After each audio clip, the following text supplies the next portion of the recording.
Erev Tov, bonsoir à tous et à toutes, ici Johan, en direct de Jérusalem. C'est avec un grand plaisir qu'on se retrouve ce soir pour le cours avec le Rav Moshe Peretz. Et ce soir, un cours particulier, puisque à la demande de nos auditeurs, on fait un cours spécial sur la relation entre le collectif et l'individualisme, j'ai l'impression au niveau de l'ensemble de l'humanité, également au niveau du Ham Israël. D'après ce que j'ai vu, le Rav Peretz va nous parler du Maharal, un Maharal très très connu. Pourquoi Dieu a choisi Abraham? Et c'était pour ses qualités d'être ou peut-être pour autre chose. Voilà, Rav Peretz, je te laisse la parole. Bon. Le texte qu'on va étudier du Maharal, d'abord tu pourrais respecter d'abord le programme qu'on étudie le Maharal. Et c'est vrai que ce Maharal c'est un des écrits les plus essentiels au niveau de la méthode du Maharal. Mais avant de pouvoir arriver à cette étude du Maharal, on va être obligé de faire une petite préface. La petite préface, c'est le petit schéma qu'on a au début, avec les 5 cercles en question. Pour me comprendre, je vous demande d'essayer de les voir, ces cinq cercles, comme des poupées russes. Vous savez, une qui englobe l'autre. Et on va essayer d'expliquer de quoi on parle dans ce schéma. Rabbi Yehuda Halevi et dans son livre, le Kuzari, nous enseigne toujours, au passé, nous enseigne au présent toujours, que la création du monde est séparée et catégorie. Il existe dans la création du monde 5 catégories. Maintenant, avant qu'on définisse ces catégories, il faut comprendre quelle est la définition d'une catégorie, d'un ensemble, d'un collectif. Rabbi Yehuda Halevi va nous enseigner que la définition d'un ensemble se situe par une particularité qui existe dans cet ensemble, de façon exclusive, qui n'existait pas auparavant et qui n'existe dans aucun autre ensemble.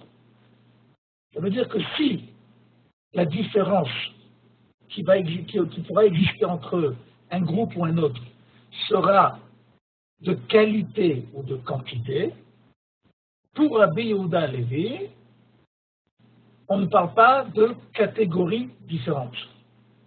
La qualité ou la quantité ne sont pas l'origine d'une nouvelle entité.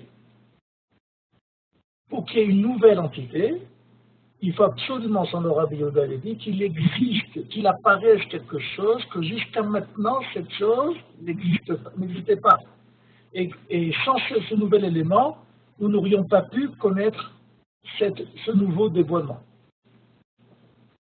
Si on a compris cela, on va exercer notre réflexion sur les 5 domaines de la création, qui sont domaine, le minéral, Tzomeach, le végétal, Chai, ce qui vit, le monde animal, Medaber, le monde de celui qui parle, a priori l'homme, et d'après Rabbi Yehuda Halevi, le 5e domaine, c'est Israël. Donc, on va essayer d'expliquer, comme on a dit, je vous rappelle c'est quoi le mode de réflexion. Nous sommes obligés de voir quelle est la caractéristique intrinsèque qui existe dans chaque domaine qui n'existait pas dans le domaine auparavant. Le nom du domaine, ce qu'on appelle le monde minéral, en hébreu statique, c'est le monde des minéraux, qui a priori, n'ont pas de mouvement par eux-mêmes. C'est-à-dire qu'une pierre ne peut pas bouger si elle n'est pas jetée par un homme ou par érosion, et il n'y aura pas de changement par elle-même. Il faudra qu'il y ait un facteur extérieur qui bougera ces minéraux qui sont, même l'eau, qui fait partie du monde minéral, elle circule en fonction de certaines forces comme la force de la gravitation, ainsi de suite. Mais le monde minéral est un monde statique. Maintenant, après ce monde statique, on a affaire aux végétaux. Qu'est-ce qui existe dans les végétaux, comme on a dit, qui n'existait pas jusqu'à maintenant dans le minéral. Ce qui existe dans les végétaux, c'est tout simplement la poussée. Une plante n'est pas statique. Une plante, elle s'élève, elle pousse sur place, mais elle pousse. On n'a jamais vu des pierres qui grandissent. Mais on peut voir une marguerite qui pousse, qui grandit. Les pierres n'ont pas de poussée en elles-mêmes. Donc la caractéristique de ce qu'on appelle la tzmicha, la poussée, c'est quelque chose qui est une caractéristique qui est propre à tout le monde végétal, pas uniquement aux marguerites. C'est une caractéristique collective au monde végétal, mais qui n'est pas individuelle à une plante ou à une autre. De la même façon que la caractéristique statique du monde minéral est valable pour l'ensemble du monde minéral et pas pour un élément particulier. Remarquez bien, avant qu'on passe au troisième élément, que ce qui se passe, quelle est la relation qui va exister entre le végétal et le minéral. On a dit que la différence est la poussée, mais comment cette poussée se réalise? Cette poussée se réalise par le fait que le végétal avale en lui des minéraux et par la photosynthèse, il va transformer ces minéraux en végétal. Quand je vais arroser une plante, je l'arrose d'eau, et l'eau c'est des minéraux. Mais ces minéraux, au bout de X minutes, vont être absorbés par la plante et vont devenir eux-mêmes plantes. Ils vont s'élever à la caractéristique de l'ensemble du monde végétal. Donc ici, on a appris une nouvelle chose, qui est que ce qui différencie un domaine d'un autre, ce n'est pas uniquement la caractéristique qui n'existait pas dans le domaine d'auparavant, mais c'est aussi la possibilité qui existe dans le nouveau domaine de pouvoir transformer la caractéristique qui était auparavant et de ne pas la laisser à son état primaire. Comme par exemple ici, les végétaux qui ont transformé les minéraux en plantes. L'eau maintenant est devenue végétale. Troisième domaine de la création. Le monde animal, Chai, le monde vivant. Pourquoi on l'appelle le monde vivant? Et je sais que les plantes, ça vit aussi. Mais la raison pour laquelle on voit une notion, on a une rencontre plus grande avec la notion de vie, c'est parce que le monde animal ne suffit pas de pousser sur place, mais il se déplace dans l'espace. Dès que le monde végétal va devoir se déplacer dans l'espace, il doit être déraciné. Ok? Automatiquement, il va perdre sa définition, puisqu'il va être déraciné. Tandis que le monde animal, ce qui le caractérise, c'est le mouvement dans l'espace. Il peut se déplacer et exprimer, manifester la notion de vie par l'espace. Cette notion de mouvement est une notion qui existe uniquement à partir du monde animal. Dans le monde végétal, elle n'existait pas. À plus forte raison dans le monde minéral.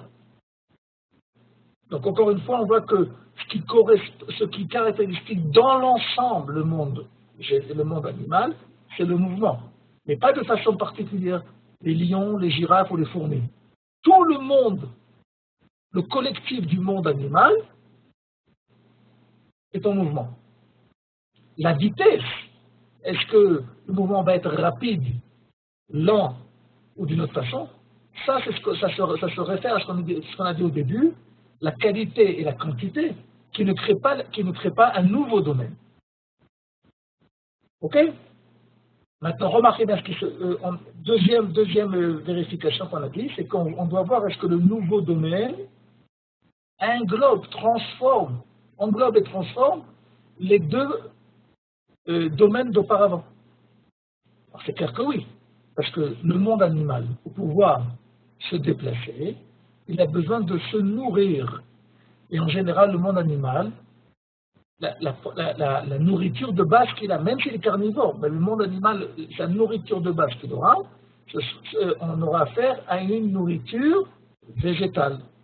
Une vache, elle va manger du foin, de l'herbe, et X temps après, cette herbe en question va faire partie intégrante de la vache. On va avoir, on va faire un jeu de mots, de l'herbe en herbe. Ça veut dire qu'on va avoir de l'herbe en mouvement.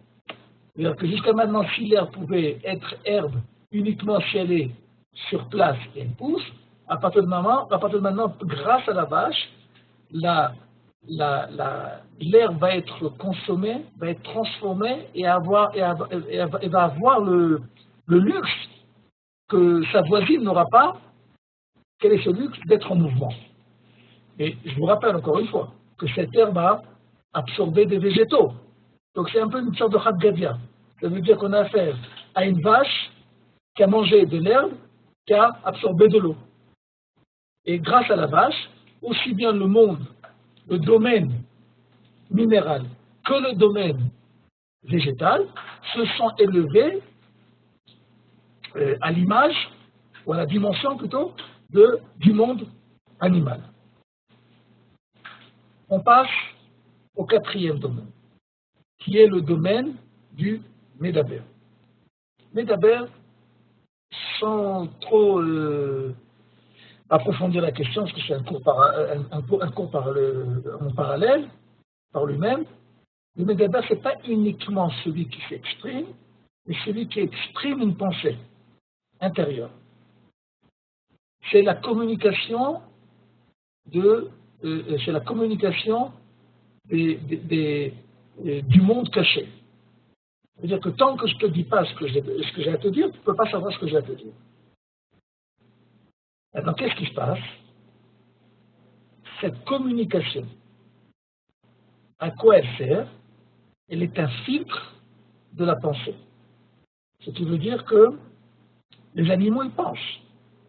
Quand un félin doit attaquer sa proie, une antilope ou autre chose, et qui va construire plus ou moins sa stratégie pour pouvoir l'attraper et avoir son repas d'aujourd'hui, on parle d'une pensée. On parle d'une réflexion. On ne pourra pas parler de parole, il ne pourra pas expliquer au reste de ses compagnons comment faire et quoi faire. La pensée chez l'homme vient par une sélection de mots, qui se passe par les mots, vient éclaircir la pensée. Maintenant, remarquez bien, c'est cette notion, cette caractéristique, existe uniquement dans le collectif de l'homme. On n'a pas affaire à ce que l'homme parle plus que la girafe. La girafe ne parle pas. On n'a pas affaire à un plus ou un mieux. On a affaire à quelque chose que jusqu'à maintenant n'existait pas. Et grâce à l'or, ou par le biais de l'or, cette nouvelle caractéristique existe dans le monde. Et encore une fois, remarquez bien qu'est-ce qui se passe, comme on a dit, que on doit voir, par cette nouvelle caractéristique, la transformation des trois auparavant. L'homme, pour pouvoir parler de sa pensée, il a besoin de se nourrir. Parce que, chas de shalom, si l'homme arrête de se nourrir, il va vers sa faim. Donc, par sa nutrition, qui peut être animale ou végétale, qui ont absorbé des minéraux, l'homme va pouvoir s'exprimer. Ce qui veut dire qu'on va avoir une élévation et une intégration du domaine minéral, du domaine végétal et du domaine animal qui vont s'élever au niveau de l'homme. On va avoir maintenant du minéral qui parle, du végétal qui parle et de l'animal qui parle. La vache, le steak que je vais manger, dans 3-4 heures, cette même vache qui jusqu'à maintenant était la seule chose qu'elle pouvait acheter mou, à partir de maintenant, elle va pouvoir dire, elle va pouvoir parler, et elle va me dire bonjour. Parce que jusqu'à maintenant, elle ne pouvait pas le faire. De la même façon, la goutte d'eau que je vais boire, jusqu'à maintenant, elle pouvait faire du goutte à goutte. Et à partir de maintenant, elle va pouvoir parler. Qui ça? Cette même eau. Mais cette notion de l'expression par la parole de la pensée, encore une fois, c'est une caractéristique collective à l'ensemble du monde. Que je parle en anglais, que je parle en allemand, que je parle en hybride, que je parle dans n'importe quelle autre langue, que je parle peu, que je parle moins, que mon vocabulaire soit riche ou soit pauvre, tout ça sont des différences qualitatives ou quantitatives, mais n'ont aucun rapport avec la caractéristique d'ensemble de base de la parole qui exprime extérieurement la pensée. Cinquième dimension, qui est la dimension d'après Rabbi Yehuda Halevi, qui s'appelle Israël. Et là, si vous voulez, on va poser la question de Rabbi Yehuda Halevi lui-même. Rabbi Yehuda Halevi va nous interpeller en posant la question suivante. Qu'est-ce qui peut exister au-dessus, ou au-delà, on ne va pas dire au-dessus, mais au-delà de la notion de Medaber? Et le roi des Kuzari va lui répondre de façon très simple et de façon instinctive. Les grands savants, les gens qui connaissent beaucoup plus de choses, qui sont à la pointe de la connaissance universelle. Et là, Rabbi Yehuda Halevi va lui répondre de façon très très simple. Il dit, mais c'est exactement ce qu'il ne fallait pas répondre. Parce que nous avons appris jusqu'à maintenant que la quantité ou la qualité ne crée pas un nouveau domaine. De la même façon que dans le monde animal, l'éléphant n'est pas plus animal que la fourmi parce qu'il est plus gros que lui, plus gros qu'elle. Les deux font partie du monde animal. Même si un est tout petit et l'autre est énorme. Qui fait partie plus du monde animal? Le guépard qui fait du 180 à l'heure ou la tortue qui fait du 1 cm à l'heure? Tout ça sont des différences quantitatives, mais n'ont aucun rapport à l'appartenance de l'ensemble. Les deux, puisqu'ils sont en mouvement et qui ont la même caractéristique qui est le mouvement, font partie du monde animal. Donc de me dire, il va dire Rabbi Yehuda Halevi, que les grands savants qui connaissent plus de choses que nous, qui sont à la pointe de la connaissance universelle, sont eux le nouveau domaine de la création, et dit Rabbi Yehuda Halevi, c'est pas parce qu'ils pensent plus, qu'ils parlent plus, qu'ils savent mieux s'exprimer ou mieux écrire, qu'ils sont plus Medaber que les autres, peut-être qu'ils sont plus, mais ils ne sont pas une autre catégorie, ils ne sont pas venus manifester une nouvelle caractéristique qui jusqu'à maintenant n'existait pas. Et là, le roi des Kuzari va dire à Rabbi Yehuda Halevi la chose très simple. Si on a affaire à cette équation, il n'y a pas de réponse. Les domaines de la création s'arrêtent au Medaber. Et là, Rabbi Yehuda Halevi va provoquer une réflexion chez ce roi en question. Il va dire, si on a affaire, admettons qu'on a affaire à un être qui, jusqu'à maintenant, toutes les lois de la nature qu'on connaît, n'agissent pas sur lui. Par exemple, il rentre dans le feu, il ne se brûle pas. Il peut rester sans manger pendant plusieurs jours. Et ainsi de suite. Là-bas, il dénumère plusieurs exemples comme ça.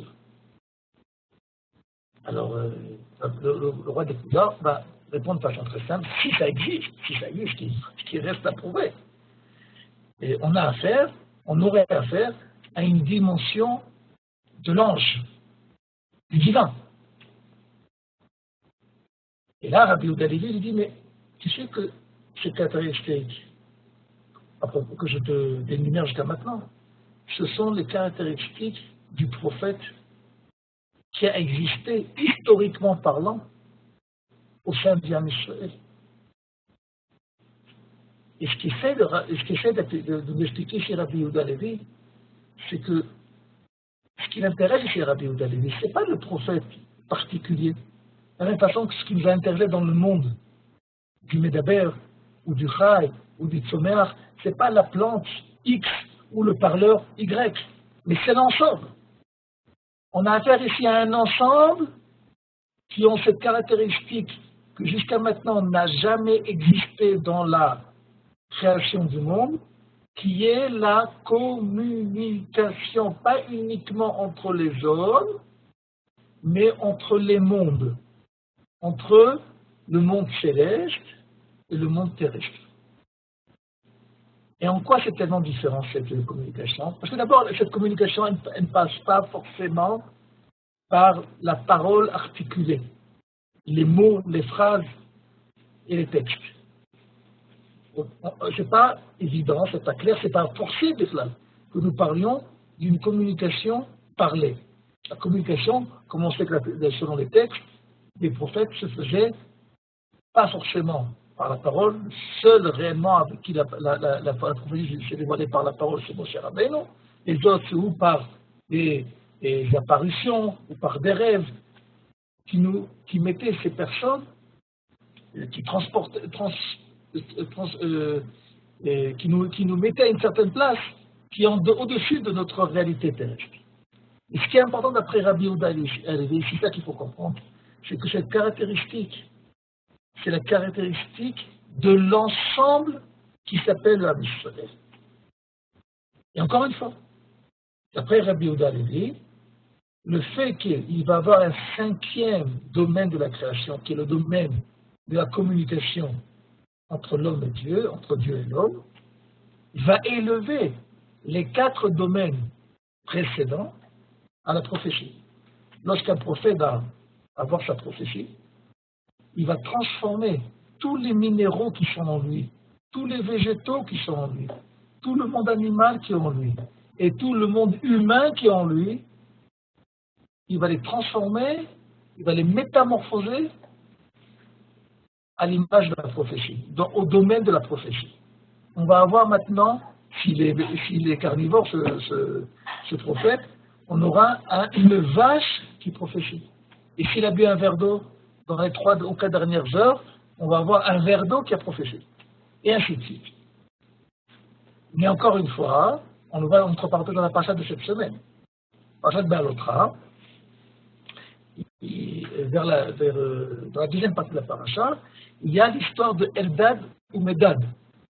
Moshe Rabbeinu, à un certain moment, demande à Kadosh Baruch Hu à l'alléger de la prophétie.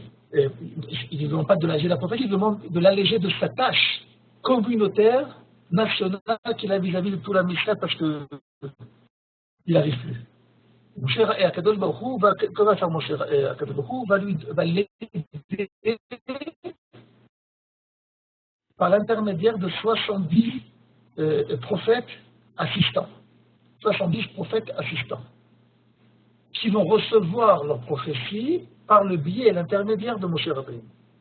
Et à la fin de l'histoire, il y a quelque chose d'assez surprenant et très important pour nous pour ce soir, qui est que tout le monde va arrêter de prophétiser, si ce n'est 2 derniers prophètes qui sont Eldad et Medad qui vont continuer leur prophétie. Moshe Rabbeinu va être au courant, Yehoshua va être au courant, et ce qui va se passer, c'est que Yehoshua va demander à Moshe Rabbeinu de les arrêter. Là-bas, le texte, c'est les Mefarshim et les commentateurs du texte expliquent quelle est la demande de Yehoshua. Est-ce que leur demander de s'arrêter ou de les tuer par prophétie? Parce qu'ils n'ont pas le droit de faire, entre guillemets, concurrence à Moshe Rabbeinu de sa prophétie. Et quelle est la réponse de Moshe Rabbeinu? La réponse de Moshe Rabbeinu, elle est exactement comme Rabbi Yehuda Halevi nous a enseigné que quoi? C'est exactement ce que nous devons dire, c'est que tout le monde soit prophète. La situation où il existe un seul prophète, ou certaines personnes qui sont uniquement prophètes, c'est une anomalie au niveau du Am Yisraël. Cela ressemblerait à la situation où une seule partie de l'humanité savent lire ou écrire. Pour tout le monde.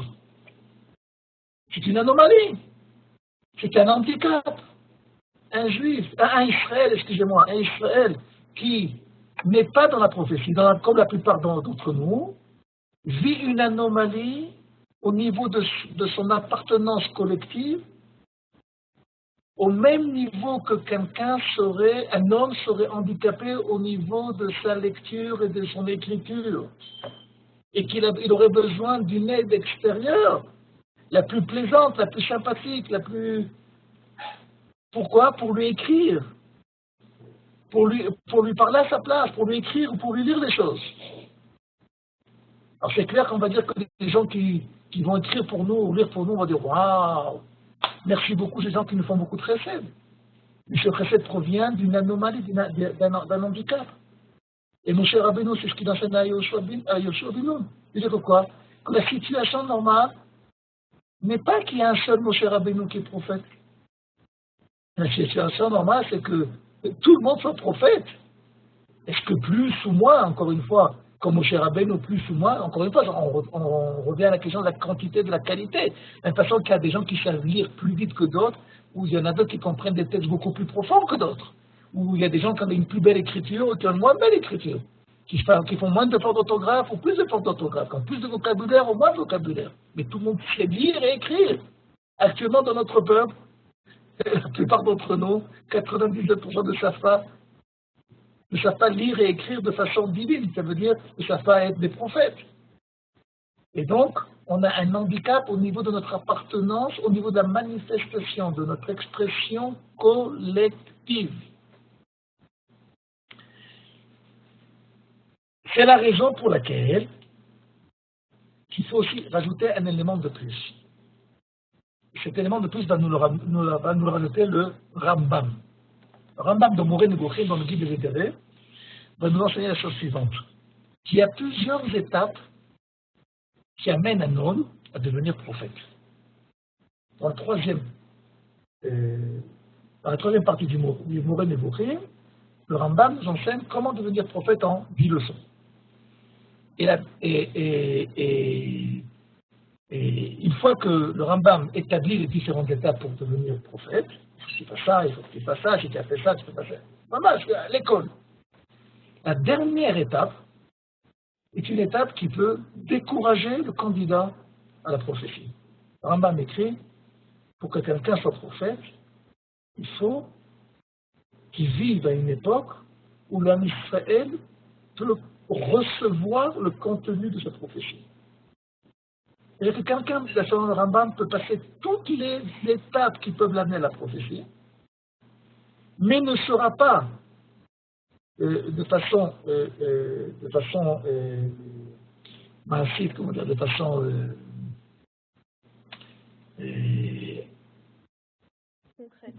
concrète, merci. De façon concrète, prophète. Pourquoi?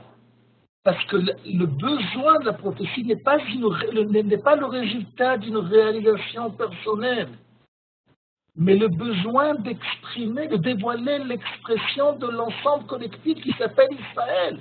Et que si cet ensemble actuellement n'est pas apte à recevoir la prophétie, donc la prophétie n'a pas de place. Est-ce qu'il y a des questions avant qu'on continue?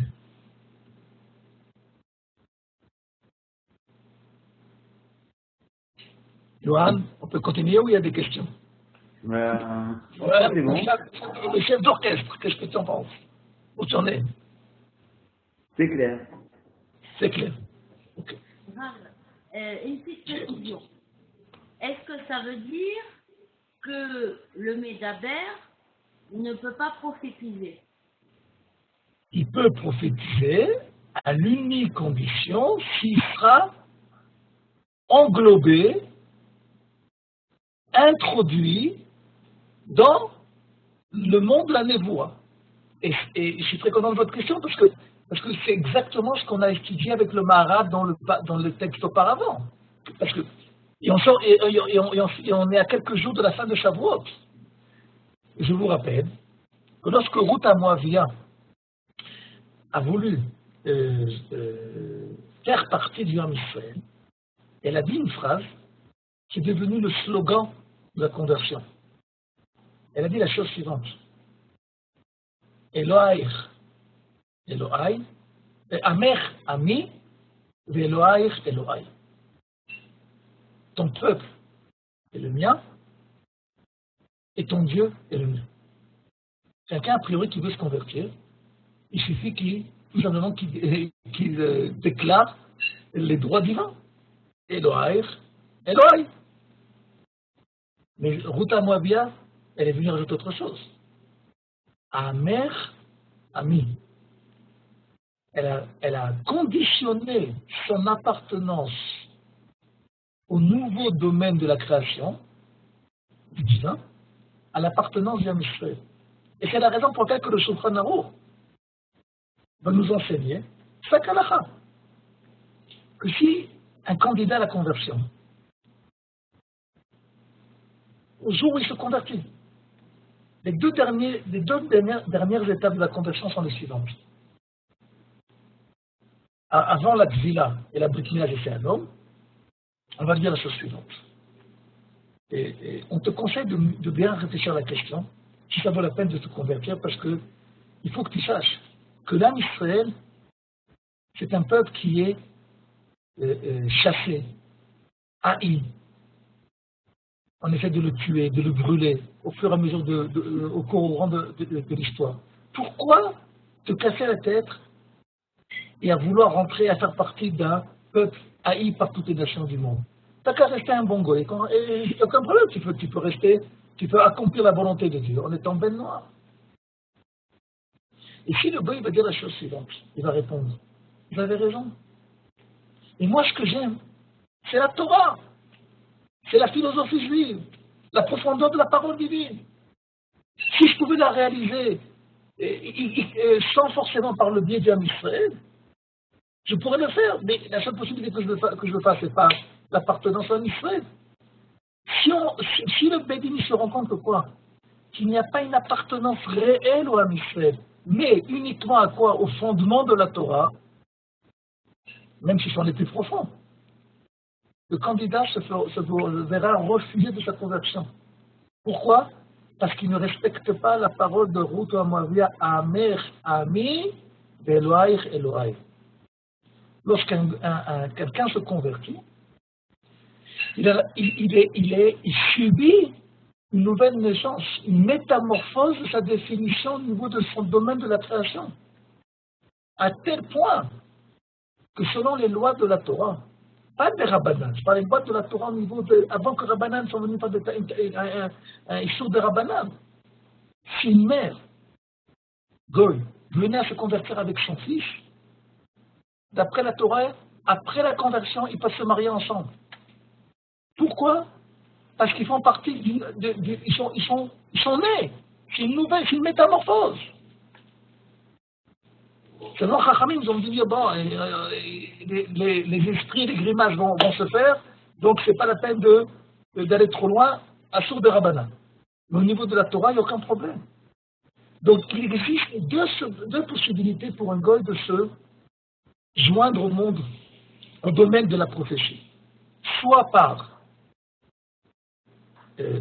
son appartenance au monde de la prophétie par une conversion, c'est une métamorphose, et c'est comme, encore une fois, lorsque des minéraux vont être absorbés par une plante, c'est une conversion de l'eau au monde végétal.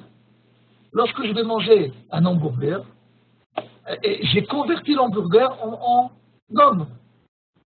Lorsque un homme se convertit, il se métamorphose à l'image, à la dimension d'Israël. Il y a une autre possibilité, en restant goy, ça c'est le Ramban qui me l'enseigne, et une autre possibilité qu'un médaber soit en contact avec le monde de la prophétie, s'il va vivre les 7 mitzvot de Béné Noach, des Noachim, de l'Arif, en acceptant que le vecteur par qui lui arrivent ces 7 mitzvot est le vecteur qui s'appelle Israël. Encore une fois, le vecteur de la prophétie, du collectif qui s'appelle la prophétie. Dans ces deux conditions, le médaber peut être en contact avec la prophétie, sans aucun problème. Ok? Johan, qu'est-ce qu'on fait? On continue? Allez, Rabat, satisfait? Je peux parler? Allô? Il y a quelqu'un qui a essayé de parler là, j'ai entendu. Allô? Ora, Bechavon. Je voudrais avoir la définition du mot prophète. J'entends pas trop, excusez-moi. La définition du mot prophète. C'est très simple. Prophète, Navi provient du mot Niv. Niv, c'est les lèvres. C'est la partie intérieure des lèvres. Ok? Ce qui veut dire que c'est celui qui va parler de son intérieur. Donc, l'intérieur de la création, c'est la volonté divine, qui va dévoiler le côté, la parole intérieure de la création. Mais encore une fois, ce n'est pas individuel. C'est une caractéristique, c'est un élément qui fait partie du collectif Israël. Et c'est la raison pour laquelle, puisqu'on parle de ça maintenant, historiquement parlant, dès que la notion d'Israël perd sa place, ce qui veut dire, historiquement parlant, l'exil, la première manifestation extérieure de la perte de la dimension du collectif qui s'appelle Israël sera la perte de la prophétie. C'est la raison pour laquelle, quand Chutz La'aretz, il n'y aura pas de prophétie. De la même façon, pourquoi? Parce que, encore une fois, la prophétie vient exprimer la dimension du collectif qui se trouve dans la rencontre des trois facteurs de la dimension que nous avons expliqué la semaine dernière qui s'appelle Israël. Ok? Merci. Si c'est bon, on peut passer au texte. Aura, c'est bon? Bon, ça va. Alors, Ok. c'est bon ou c'est pas clair? Moitié-moitié. Alors, si vous voulez m'aider, dites-moi quelle est la moitié que vous n'êtes pas d'accord, vous n'avez pas compris, qui n'est pas éclairci. Comme ça, d'abord, je vais expliquer une chose. Quand vous me posez des questions, d'abord, ça me pousse à aiguiser ma émouna Bachem quand Kadosh Baruch Hu va me donner les réponses, parce que c'est pas une encyclopédie, loin de ça. Et à part cela, on est ensemble ici pour éclaircir les choses. Donc, vos questions, elles nous aident à éclaircir les choses. Alors, je suis prêt à écouter. Et c'est pas grave si on finit pas tout le texte, on pourra en continuer la semaine prochaine. La prophétie, c'est de voir l'avenir. C'est point d'interrogation. Oui, 3 points de suspension. Ok. Et oui et non. Ça fait partie de la prophétie, mais ce n'est pas la prophétie. Je donne un exemple. Pour ceux l'histoire de Shaoul, du roi Shaoul. Quand nous, par exemple, nous perdons un objet, par exemple, nous perdons les clés de notre voiture. Quelqu'un a perdu les clés de sa voiture ou a perdu un objet qui lui est cher, son téléphone ou son portefeuille. Qu'est-ce qu'il va faire? Il va, a priori, téléphoner. Il a 2 numéros de téléphone. Il va téléphoner ou à la police, ou si par hasard il a pris un bus, il va téléphoner à la compagnie de bus. J'ai pris un bus à telle heure, de telle destination à telle destination. Est-ce que par hasard, on vous a rapporté, vous avez trouvé un objet? Aucun d'entre nous n'aura l'idée de téléphoner au grand rabbin d'Israël pour savoir où il est passé où il est passé son portefeuille ou son téléphone. Mais pourtant, Shaoul, quand il perd ses âmes, c'est exactement ce qu'il fait. Au lieu de téléphoner aux objets trouvés, il a l'audace d'aller voir le grand rabbin d'Israël de l'époque, qui est Shmuel. Il lui dit, il ose le déranger pour lui dire, peut-être tu as vu mes âmes. Et qu'est-ce qu'il lui dit, Shmuel? Il dit, tes âmes, je vais te dire où ils sont, il n'y a aucun problème. Mais sache que tu n'es pas venu pour les âmes. Mais Shaoul, il est venu pour les âmes. Il veut savoir où sont tes âmes. Il dit, non, c'est pas, tu as perdu, il y a un proverbe en hébreu qui dit, Chipes atonot matza melucha. Il a cherché des âmes, il a trouvé la royauté. Ça veut dire quoi? Il dit, tu n'as pas perdu tes âmes. Tu es à la recherche de ce qui dirige Israël. Parce qu'à l'époque, les âmes, c'est quoi? C'est l'animal par qui le monde, la civilisation se déplace. Donc qu'est-ce qu'il nous dit? Akadosh Baruch Hu, il t'a fait faire quelque chose, qui sont tes âmes. Mais pour te faire comprendre que quoi? Que ce que tu dois chercher, c'est pas tes âmes. C'est quelque chose qui manque à ton intérieur, le tien ou celui de ton époque. Donc, la prophétie, elle n'est pas là pour dire quel est le futur, uniquement. Mais comme elle joint le monde céleste au monde terrestre, donc elle élimine automatiquement ce qui dirige ce monde terrestre, qui est le temps. Et donc automatiquement, elle voit au présent ce qui est à nous au futur.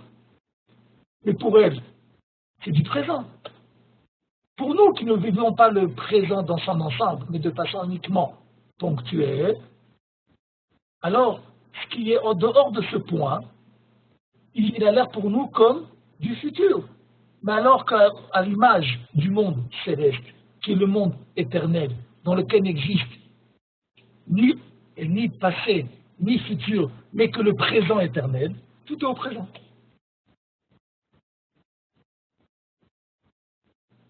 Est-ce que c'est plus clair? Si c'est pas plus clair, je suis prêt encore à expliquer un peu plus. Merci, il faut que je réfléchisse. Aucun problème. Moi aussi, il faut que je réfléchisse. Ok. Alors, si vous voulez, on continue. Donc, un des écrits que nous allons étudier ensemble sur le Maharal, c'est le 11e. C'est une partie du 11e pérec du livre d'Etzar Israël. Le 11e pérec du Netzar Israël est un chapitre assez long et assez rude à étudier. Et on va étudier une petite partie qui va, Bezrat Hashem, nous aider à éclaircir notre étude. Aval, האבות שלא היה הבטחתם פרטית, רק כללי. לך ולזרעך אתן את הארץ. ודבר זה נקרא דבקות כללי. דהיינו כלל האומה. ואין שינוי בכללי, רק השינוי הוא בפרט. ולפיכך, אף אגב, אף עתיד, שיתווסף ויגרע הדבקות לפי המקבלים, מכל מקום נמצא עצם הדבקות הכללי עומד. לכך, דבקות הזאת, אין לו שינוי אף בגלות, כי לא שייך השתנות על ידי חטא, כי אם שיגיע לפרטים השינוי, אבל לא יגיע שינוי לכללי. On va pouvoir mieux comprendre, on va essayer de commencer à comprendre ce que dit le Maharal, parce que Baruch Hashem, on a eu notre préface. Qu'est-ce qu'on a dit dans notre préface avec une cercle en question? Nous avons compris trois choses. Je rappelle les trois choses que nous avons compris. Excusez-moi de me répéter, mais ça nous permet de pouvoir mieux comprendre de quoi on parle. Nous avons compris trois choses. Que pour qu'un domaine, un nouveau domaine existe, il faut que dans ce domaine, il y ait une caractéristique que jusqu'à maintenant n'existait pas. 1. 2. Il faut que cette caractéristique puisse métamorphoser les caractéristiques qui lui étaient, les domaines qui lui étaient précédents. 3. Ce que nous avons appris, que les différences quantitatives ou qualitatives, aussi bien entre les domaines que dans les domaines que dans les mêmes domaines, ne créent pas une caractéristique nouvelle. Ce qui veut dire, comme on a donné l'exemple, que le mouvement plus rapide quantitatif, un mouvement plus rapide ne crée pas une nouvelle caractéristique. Ou une lecture plus rapide ou plus profonde ne crée pas un surhomme. Maharal a expliqué la chose suivante, que la notion des changements existe uniquement dans les détails particuliers qui vont pouvoir exister dans chaque domaine, mais pas entre les domaines. Le domaine, puisqu'il fait partie du collectif, il est défini par une notion, une caractéristique collective qui ne pourra jamais changer. Parce qu'elle fait partie, comme on l'a appris dans le Maharal que nous avons étudié il y a 2 ou 3 semaines, ça fait partie du monde de la nature. La nature, c'est une caractéristique collective à un ensemble. Tous les oiseaux volent. Est-ce qu'ils volent à basse altitude, à haute altitude? Est-ce qu'ils voyagent d'un continent à une autre? Est-ce qu'ils sont des oiseaux de basse-cour? Ça, c'est des détails. Mais aucun détail ne va pouvoir annuler la notion, la caractéristique collective que tous les oiseaux volent. Parce que c'est une notion de nature qui n'a aucun rapport avec les différences des participants à cette nature. Le Maharal donc va expliquer que quoi? Qu'il existe au sein du Am Israël une caractéristique naturelle au niveau de son collectif qui ne pourra jamais être annulée, même à l'époque de la galoute. Parce qu'encore une fois, la galoute, c'est une expression particulière, c'est une époque particulière de l'histoire d'Israël et de l'histoire dans laquelle va se dévoiler la nature qui s'appelle Israël. De la même façon, lorsque je vais par exemple prendre une tomate et je vais la mettre sous serre. Une tomate sous serre n'est pas une tomate naturelle. Parce qu'une tomate naturelle, c'est un fruit saisonnier. Ce qu'elle a fait, la serre, elle a reconstitué le climat adéquat pour la tomate, et je peux retrouver à nouveau le collectif qui correspond à la tomate. Lorsque, par exemple, je vais prendre un animal féroce et le mettre dans un zoo, c'est pas pour ça que cet animal féroce va devenir pacifique. Il va malheureusement devoir être derrière une cage. Mais même s'il est en galoute, même s'il est en exil, parce qu'il n'est plus dans la jungle, son exil, la façon d'être en exil, sa cage, son zoo, va devoir correspondre à sa nature collective. Qu'avant d'être au zoo, c'est un animal féroce. Que si je lui tends la main, je risque de retirer la main sans la main.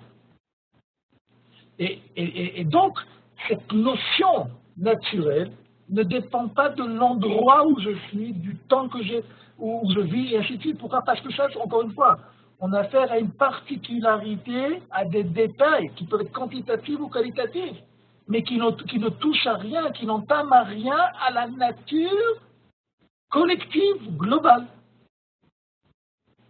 Est-ce que c'est clair? Est-ce qu'il y a des questions?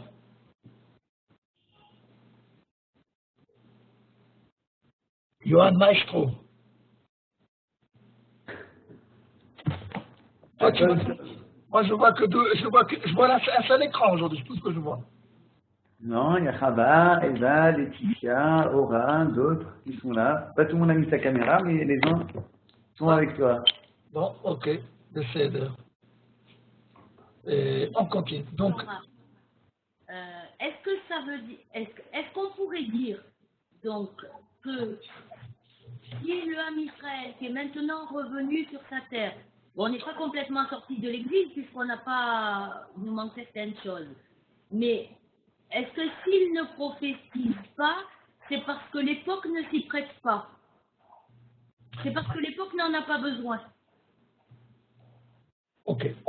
Je suis obligé de répondre à cette question de façon à deux niveaux. Premier niveau, la réponse, elle est oui. Que nous sommes dans un processus du renouveau de la prophétie. Une autre parenthèse, c'est ce qui dérange énormément et qui anime énormément l'actualité internationale. Parce que tant que dans le monde, ce qui régit ou ce qui dirige, c'est l'intellect humain, moi je pense comme ça, et il faut tout simplement faire et créer un impérialisme philosophique. Quelle est la philosophie ou la doctrine qui va régner dans le monde? Alors, toi tu penses comme ça, toi je pense comme ça. Donc c'est la concurrence. Mais dès que la prophétie va se renouveler, c'est même pas de la concurrence déloyale, il n'y a plus de concurrence. C'est la planète des singes.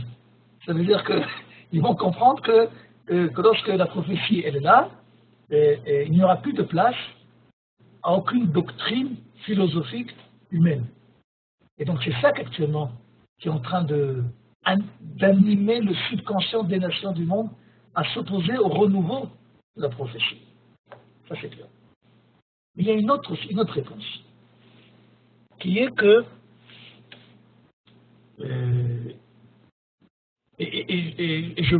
grâce à la question, je vois qu'il y a quelque chose que j'ai pas pris assez de temps de l'expliquer. Un prophète n'exprime pas uniquement sa prophétie par la communication avec le monde céleste. De la même façon qu'un homme n'est pas uniquement un homme quand il pense ou quand il parle. Un homme même quand il dort, alors qu'a priori il ne parle pas, qu'il ne dort pas, il est encore homme, pour la simple réalité que quoi qu'il a en lui cette identité collective. Et quand il va faire ses commissions, même s'il pourrait rester muet pendant ses commissions, même s'il va faire ses commissions sur Internet, et ça n'empêche pas que quoi, qu'il fait partie du monde humain, du collectif humain. Ce qui est en train d'acheter, de faire cette commission, c'est un homme. Un prophète n'est pas uniquement celui qui communique avec le monde céleste, mais c'est aussi celui qui se comporte selon les normes de la volonté céleste. Ce qui veut dire qu'un prophète, et ça on n'a pas eu le temps de finir le marad d'auparavant et d'approfondir un peu plus, c'est qu'un prophète, c'est que lorsque par exemple, je vais faire une mitzvah, la mitzvah n'est pas un acte religieux. La mitzvah est l'acte qui correspond à la nature du prophète. Parce que pour se balader tous les matins avec des cubes noirs sur la tête et un sur le bras, il faut être au niveau humain, il faut être complètement dingue. Il n'y a qu'un prophète qui peut faire une chose pareille. C'est comme par exemple, quand la girafe, elle voit quelqu'un qui lui ressemble sur deux pattes, ou qui parle, elle dit mais il s'en fout, j'ai jamais vu une girafe pareille, moi qui parle. Alors quand un homme il nous voit, avec des cubes et un talit, et des titiotes, et de la camérote, et les matzot, et la souka, ils s'en foutent ces hommes. Non, ils ne sont pas fous, c'est des prophètes. C'est-à-dire que l'acte de la mitzvah n'est pas un acte religieux, parce qu'encore une fois, une religion c'est une doctrine philosophique. Mais les mitzvot de la Torah sont les 613 expressions du prophète. Donc si nous avons perdu, et je réponds aussi à la question auparavant, que si nous avons perdu, dans notre majorité, l'expression parlée de la prophétie, que malheureusement la plupart d'entre nous n'ont pas de contact parlé avec la prophétie, avec le monde céleste, Baruch Hashem, nous avons encore le moyen d'exprimer notre comportement en tant que prophète. Par quoi? Par les mitzvot. Les mitzvot sont la manifestation de la nature, par le comportement de la nature du prophète. Un homme ne respecte pas Shabbat. Un prophète respecte Shabbat. À tel point que nos sages nous ont enseigné. Goy et Shomer Shabbat, Chayav Mita. Un goy qui va faire Shabbat, Chayav Mita. Pourquoi? C'est comme si on donnait, encore une fois, c'est comme si on créerait des écoles à lire et à écrire pour le rhinocéros. On n'est pas contre les rhinocéros, mais ils ne sont pas faits pour lire et écrire. Il y a une intensité, il y a une tension plutôt, divine dans les mitzvot, qui ne correspond pas à la dimension de l'homme et qui vient exprimer de façon extérieure la dimension qui s'appelle la prophétie. Et c'est la raison pour laquelle, que par exemple chez les Sfaradim, lorsque la plupart d'entre nous vont faire une mitzvah, et les Sfaradim, ils ont le Leshem Yichud. Avant de faire on dit Leshem Yichud, ils vont dire toute une préface, qui va dire Ils sont prêts à faire la mitzvah. Et quand on va dire le Shemiro, il va y avoir une petite expression que on ne fait pas tellement attention à elle, mais qui est la clé de l'Eshemiro, Beshem Kol Israël. Quand on fait les mitzvot, on ne les fait pas pour soi. On ne les fait pas pour s'affirmer et se réaliser personnellement. Mais quand on fait les mitzvot, c'est pour exprimer notre manifestation naturelle par le fait que nous appartenons au domaine d'Israël, qui est le domaine de la prophétie. Donc, et on peut continuer ou il y a encore une question? Merci. Non, j'ai trouvé intéressant le premier point où tu as parlé que, en fait, tout ce qui se passe au niveau international aujourd'hui, c'est une sorte de hitnagdout contre le fait qu'on va y arriver à la prophétie. Et je me demandais si peut-être justement le postmodernisme, le fait que finalement il n'y a plus d'une philosophie, c'est chacun pense ce qu'il veut, c'est parti de ça en fait. C'est-à-dire on n'a plus vraiment de philosophie et la philosophie descend pour pouvoir après arriver à l'avènement de la prophétie. Est-ce que c'est peut-être une partie du processus? Ce que tu dis, c'est 100% juste. Ça veut dire que ça rentre exactement dans le processus. Bon, je ne pense pas qu'on aura le temps d'étudier ça, en tout cas dans ce semestre, selon le Maharal, qui est que pour qu'il y ait une nouvelle époque, une nouvelle redonnée des cartes divines, okay, il faut qu'il y ait annulation de l'époque précédente. C'est ce qu'appelle le Maharal Eader Lifnei Havaya. Disparition avant création. Et ce phénomène, ce mécanisme existe et est intrinsèque à la création du monde. Quand on plante une plante quelconque, un blé, une graine quelconque, avant de pousser, cette graine est obligée de pourrir. Et ainsi de suite. Même la fécondation doit passer par une certaine disparition avant de donner place à une nouvelle réalité. Parce que tu as dit que le postmodernisme est en train de s'auto-détruire à lui-même. Les philosophies sont en train de se manger l'une envers l'autre. Tout ça pour nous amener à un certain néant qui va pouvoir être rassasié, rempli par la notion, par le renouveau de la prophétie. Exactement. Mais ça dépend de notre émouna en nous-mêmes. C'est-à-dire à combien on est convaincu que nous ne faisons pas partie au niveau de notre collectif, de l'ensemble, uniquement de l'ensemble humain, mais que nous faisons partie d'un ensemble qui s'appelle Israël, qui est celui qui doit dévoiler la notion de, comme on avait appris dans le Maharal, la moyenne des extrêmes. Okay. Super. Oui, comment J'ai dit Hadak ou Baruch, il y a une dernière question, on a fait une akdama en fait, ce cours. Oui, parce que je vois qu'on n'a même pas commencé le texte. C'est pas grave. C'est le but de poser des questions et d'avoir des réponses intéressantes en direct. Donc, s'il y a une question, je suis prêt à écouter, oui. Rava? Eva? Moi, ça va, c'est très clair. C'est vrai qu'on pourrait développer à l'infini, mais bon, il faut bien... Mais c'est bien. Top. Alors, nous tous. On continuera la semaine prochaine, Bezrat Hashem. Ok, Toda Rama Raferet. Kol Tov Lachem. Vous pouvez retrouver les cours, ils sont enregistrés sur fr.lilmod.org. Merci à vous tous.